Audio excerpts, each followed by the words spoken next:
കണ്ണൂർ ആറളം ഫാമിൽ വീണ്ടും കാട്ടാനയുടെ ആക്രമണം. നമസ്കാരം, കൊട്ടാരക്കര മീഡിയയിലേക്ക് സ്വാഗതം. ബ്ലോക്ക് 3-ലെ ചെത്തുതൊഴിലാളിക്ക് നേരെയാണ് കാട്ടാനയുടെ ആക്രമണമുണ്ടായത്. ആക്രമണത്തിൽ അമ്പലക്കണ്ടി സ്വദേശി PK പ്രസാദിന് പരിക്കേറ്റിട്ടുണ്ട്. ഇന്ന് പുലർച്ചെയായിരുന്നു സംഭവം. ആനയുടെ ആക്രമണത്തിൽ പ്രസാദിന്റെ വാരിയലുകൾക്കാണ് പരിക്കേറ്റിരിക്കുന്നത്. പരിക്കേറ്റ പ്രസാദിനെ നിലവിൽ കണ്ണൂരിലെ മിംസ് ആശുപത്രിയിൽ പ്രവേശിപ്പിച്ചിരിക്കുകയാണ്. ആറളം ഫാമിൽ കാട്ടാനയുടെ ആക്രമണം നിത്യസംഭവമായി മാറുകയാണ്. കഴിഞ്ഞ ദിവസമായിരുന്നു കാട്ടാനയുടെ ആക്രമണത്തിൽ 13-ാം ബ്ലോക്കിലെ ദമ്പതികൾക്ക് പരിക്കേറ്റത്. ഇരുചക്രവാഹനത്തിൽ പണിക്ക് പോകുന്നതിനിടെയായിരുന്നു ആനയുടെ മുന്നിൽപ്പെട്ടത്.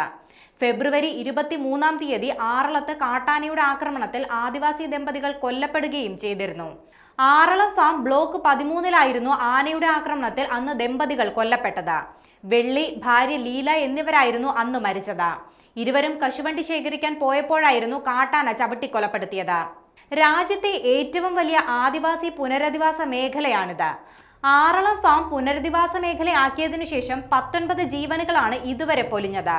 കഴിഞ്ഞ വർഷം സെപ്റ്റംബർ 24-ാം തീയതി ആറളം ഫാമിലെ ആനമതിൽ നിർമ്മാണം പൂർത്തിയാവേണ്ടതായിരുന്നു. പക്ഷേ ഇപ്പോഴും 4 കിലോമീറ്റർ മാത്രമാണ് മതിൽ നിർമ്മിച്ചത്. നിർമ്മാണം പൂർത്തിയാകാത്തതാണ് ജനവാസ മേഖലയിലേക്ക് കാട്ടാന ഇറങ്ങാൻ കാരണമെന്നാണ് ആറളം നിവാസികൾ പറയുന്നത്.